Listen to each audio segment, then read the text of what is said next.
I'm from the California coast, beaches and bridges. Hit the cot, get ghost. I don't be sleeping with bitches. I got a cool nut, sitting on waters, on Vogues, bitch, not Michelin top. Hey, what's up, guys? I'm Isaiah Tapia. I'm with Poncho Brotherz family. Welcome, everybody. We are interviewing one of the other three Poncho brothers. This is Isaiah. So, Isaiah, I guess for starters, what I'd like to ask you is, what is, or what do you see as your role here at Poncho Brothers, and what is that you bring to this team? Oh yeah. For me, I'm a visual director, and what that pretty much entails and means is, alongside with the branding, alongside with the bags that you see in our store, the experience of Poncho Brothers is my forefront, alongside with the help of my brothers. But I'm one of the brothers that are creative, and I feel like when it comes to coming up with new ideas and ideas that we could see at the store, bags, and yeah, just what you probably already seen is that we're one with color. I love to bring out a whole bunch of different colors in our mural that you probably saw, or our bags that you've probably experienced. That's just one attribute of what I do at Poncho Brothers. Right hand to when it came to growing with Isaac a couple years now. Throw a bunch of back and forth ideas when it comes to what strains. When it comes to what strains we're growing, it comes up with what names, and yeah, that pretty much entails everything when it comes to the farm. Would you say that your experience learning how to grow with Isaac has helped you grow your own creativity? And I guess if you could kind of maybe walk us through a little bit of what your process is when you're making your designs. Oh yeah, so it all starts with what we start the season with, what genetics we're going to be rolling with, and then after we're done planting them in the ground, we get a feel for what it expresses, whether the plants turn purple, whether the plants are more bushy, or so these are all different types of expressions that we all look at when we're choosing a name or when we're deciding the design on a package. That definitely helps out, because then when it's done harvesting, then we get to see what smells come in, and once we see that, after all of that brainstorming prior to that, it just solidifies the ideas. It just comes up with, oh well, it was orange, and it does have this hint to it. If it does smell like cheesy, and then it has some cake lineage or whatever, I'm like, oh okay, that's cheesecake. Keep it relatively simple, but it plays on the name, or nostalgic. But yeah, to go into the other question with Isaac, his thought process when it comes to growing and breeding is, he's a master at what he does. But it goes back and forth with what, for me throwing names out, or me throwing out ideas, what happens if we mix this gene with this gene, or when we're looking for pheno hunts and other stuff. That's another attribute of our little clash, and in a good way, our clashings, when we're like, oh, okay, well, this is what I would like to work on as a project and bring to the forefront, or that's the strain I really admire and like. So it gives a good give and take, whether it tastes good with the aroma, not just the aroma, does the feel you get. So yeah, pretty much. How would you going into your own personal endeavors? Can you take us a little bit through your boxing journey? And now getting back into it. How your training camp is going. Oh yeah. I stopped boxing when I was 18. Went towards massage therapy. Prior to me stopping boxing, I pulled out my rotator, and it was just a hindrance on why it kept on happening, why injuries were prevalent in what I was doing. But my years of youth, I was always in sports. I never really had a real break. So it made sense why I was in pain, But then going to massage therapy, I learned a lot about like how to heal the body, how the fibers work, and how the anatomy itself is. We're freaking the best machine ever. You know, we heal ourselves. We can, with the knowledge and help of other massage therapists or chiropractors and other things like that. Like, there's ways to heal yourself. There's ways to go about the search for an equilibrium, a balance within your body. That gave me more of the comfortability to reuse my arm again and not try to hinder or tuck my arm in. And because after an injury, you're like, oh, let me not use it the way I was using it. Well, for me, it gave me the confidence to use it again. Going back into, I want to say, the last 6 months, I refound the love for boxing, and because it's a sport of passion, it's a sport of endurance and longevity. You have to dig deep within your own will to pursue something such as boxing, because it's not just a sport. It's kind of like the last of the gladiator sports. Like you're putting your life on the line, and there's not a lot of like things that help you. You're in the ring by yourself.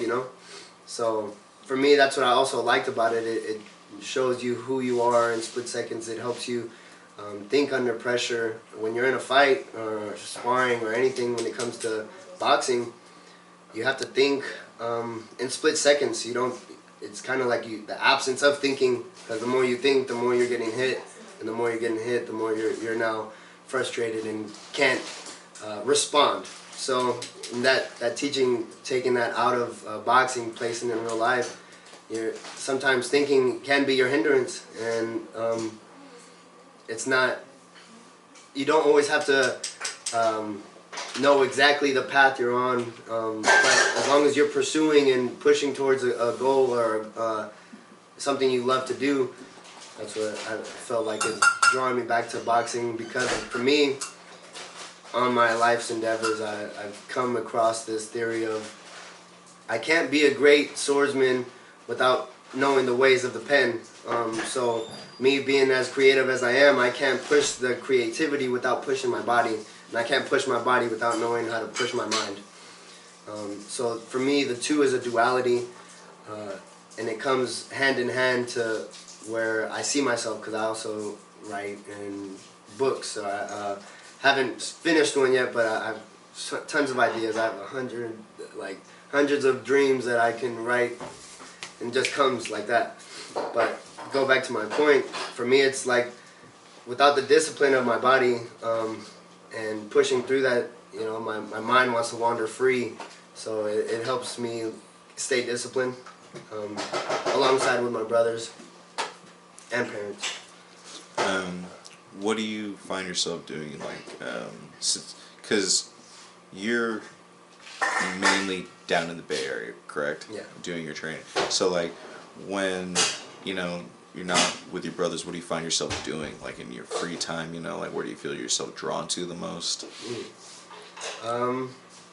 Monday through Thursday, I'm working out at the boxing gym, and then when the store is open, I'm usually sometimes there Thursday through Sunday. Whenever we switch off, either my parents or something like that. But for me, I find myself just brainstorming, coming up with ideas. I meet with my artist every once in a while, twice or 3 times a week, and it varies depending on which day, because you get a lot more work done when you're working alongside your artist or your team. But besides that, I've been going back into just writing, journaling, because I just have a hell of ideas, and just getting them out of my mind and on paper, it helps me dictate what project I want to work on next, because there's a lot of other creative outlets that I like to do. Could you, if you weren't doing boxing, as professionally, what else could you see yourself doing, or Yeah. how do you think your life would be if there was no boxing for you? it wouldn't be the end of the world, because like I said, there's so many other attributes to me that I found out when I stopped boxing at 18. I learned massage therapy, and massage therapy is something I know with my eyes closed. I could, like, this is something I did unconsciously to myself growing up because I was in pain, but then, learning it and doing it to my brothers and my family and everything became second nature. Besides that, I also create, content, like I said, for like storylines and books, and I sometime in the near future want to have my own books and comic books and movies. 'Cause I feel like in the creative world, we're kind of at a standstill. There's not a lot of push for originality anymore. It's like regurgitated, and no offense to like the content creators, but it's like if it's not broke, don't fix it. But that's what we all stuck to. So it's like people are afraid to take leaps and bounds, whereas for me, like it's like an urge for it. It's like that I see, and I can't critique it because it's different, and all because it's different doesn't mean it's bad or it's bad or good. Some people have different styles of how they want to approach things, but for me, I feel like there's an absence in creativity. One of my last questions for you is like, how do you feel that your boxing, your creativity has helped you, become like a better person? Has it helped you with, any struggles that you were going through, maybe like internally or externally? Yeah. I like that question a lot because for me, boxing has when I was younger, I used to have a whole bunch of like frustration, anger problems, and but it ultimately taught me the confidence within myself that I don't need to be boastful. I don't need to go around saying, "Oh, I can whoop everyone," But it showed me what I can do because it's self-expression. It just as boxing is its own, dance is the same thing. But it's for everyone. That's why it's called martial arts.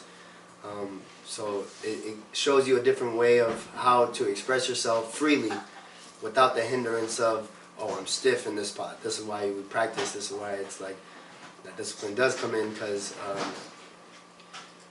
so you're not hindered in that sense. So when you do hit a roadblock, it's not the end of the world. It's, okay, how can I maneuver around this? But in the creative aspect of it, it showed me there's no rules, there's no bounds when it comes to what you want to do. There's no one path. There's no one right way. Everyone is different. Everyone thinks different. Especially when I write as different characters in my novel or my books and scripts and stuff. It's like I have to think as a different person, so I can't. It forces me to relate to different things that I wouldn't normally think about. It forces me to think as someone else, as in their mindset, what they're going through, because kind of like the question you asked me, like some people don't know how to handle stress or under pressure, being punched in the face. You have to. You don't get that chance to be like, well, wait, stop. It's like, okay, let me take this one punch because I'm gonna give a punch. But those are in split seconds. So take that in real life. Something comes and you lose a job or something.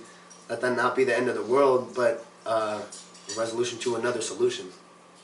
So it gave me more of an understanding of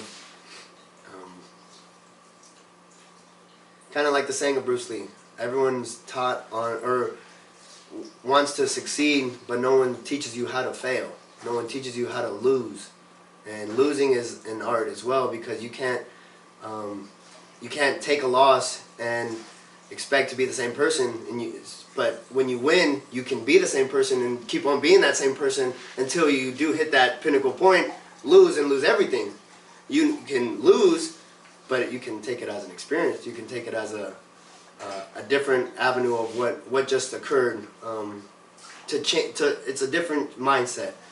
And not saying, seek failure, but when you're on an adventure or an endeavor, your own business or your own pursuit, it's okay to fail. You're going to fail. With us doing Poncho Brotherz, we've had our hiccups, we've had our failures, but it just shows us more of like, we're still on this path, and you know, regardless of these hiccups, we're still going headstrong. You know, like there's nothing that is gonna stop us but us.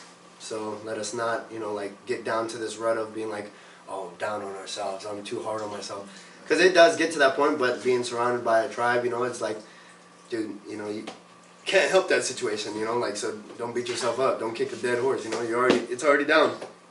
So when it comes down to that balance, what I was speaking on is like having the unit which I grew up in helps out a lot, because the fact that there's no judgment, there's no like I can't be myself around my mom and then be a different person with my friends. The way I was brought up is I'm gonna be the same person with my friends and my parents. I don't have a split personality when it comes to, well, I have to lie when I walk in the house, or, you know. So there was always an open conversation. There was always a open dialogue when it came to, hey, this is what I'm feeling, or this is what I'm thinking, this is what I'm going through. I didn't have to hide any of that, you know. So coming to as of now, when it comes to business problems or different things like that, there's an open dialogue. So it's not just my world and my thoughts spinning, being like, oh damn, you know, like, what can I do to resolve this shit? I got 4 other minds too that, hey, well, this is what I'm thinking, you know, this is what we can do as a whole. This is what my brother can do, you know. So there's a good give and take to the operating of Poncho Brotherz. Thank you for answering that. My last question for you is like, you know, coming into this new year now, you know, what are some of your own personal goals, and like what are you striving for like within this new year coming up? By the end of this year, I want to at least get into, I'm going to have a couple amateur fights, but then with the creative side, I want to at least finish one of my books, like start to finish. Have little side projects here and there, but that's little fun stuff, you know. But those are the 3 that I would really be looking forward to. ¿Cómo estás? Muy bien. Buenas tardes, los jóvenes. Stay classy, San Diego. You mean San Francisco? That too. We be loving the kush, but only in the backwood. Without a backwood, we ain't all that good. I'm from the streets where most need heat, but I slice a nigga up like roast beef meat. I can bust you a rap, but anything else, it's nothing my job. I'll peel your cap back.